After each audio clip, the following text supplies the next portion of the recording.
How are double consonants pronounced in Old English, ÄNÄLSC/Eald English/Anglo-Saxon? Doubles for alternate sounds per letter, preface to actual subject. I am aware that, with the exception of the letters S, thorn, F, by extension, though not historically, B, older manuscripts, and F, later manuscripts, this list is all off the top of my head, if those appear in between vowels and voiced consonants, unless they be at the end of a syllable and then the start of another, for example bookkeeper, in EME and contemp.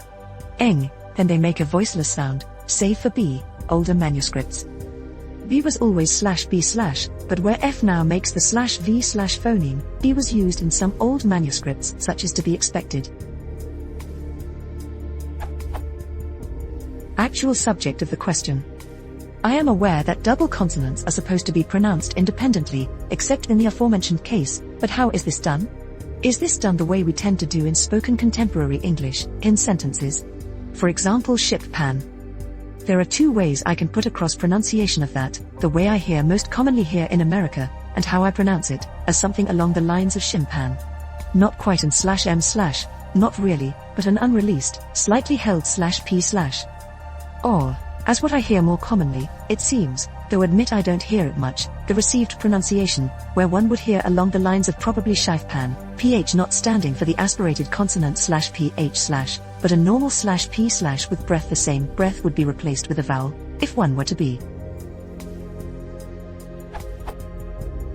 So, for example, the word siapan. Without using IPA, the way I would write I currently say it is shimpan, but M is not, /m/, as opposed to saying, again, as I would spell it, shifpan. In short, I cannot comprehend how two of the same plosive consonants can be next to each other without a vowel, or an extremely slight exhaling of air, like /h/, which, at least to me, should be written with an H or other equivalent letter.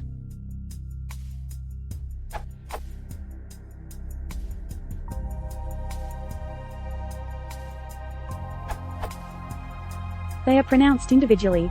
They modify not the vowels or such, and they are not held as one pronounced longer, but indeed they are pronounced separately.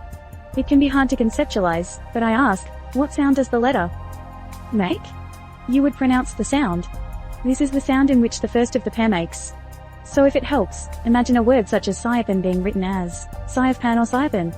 If it helps further, try saying that as fast as you can, with the vowel at the end of the being a schwa. This is not quite the same as many contemporary English dialects are. In American Standard, for instance, in the phrase the ship pan, the first is reduced to being a sound similar to a bilabial stop. I believe it is called.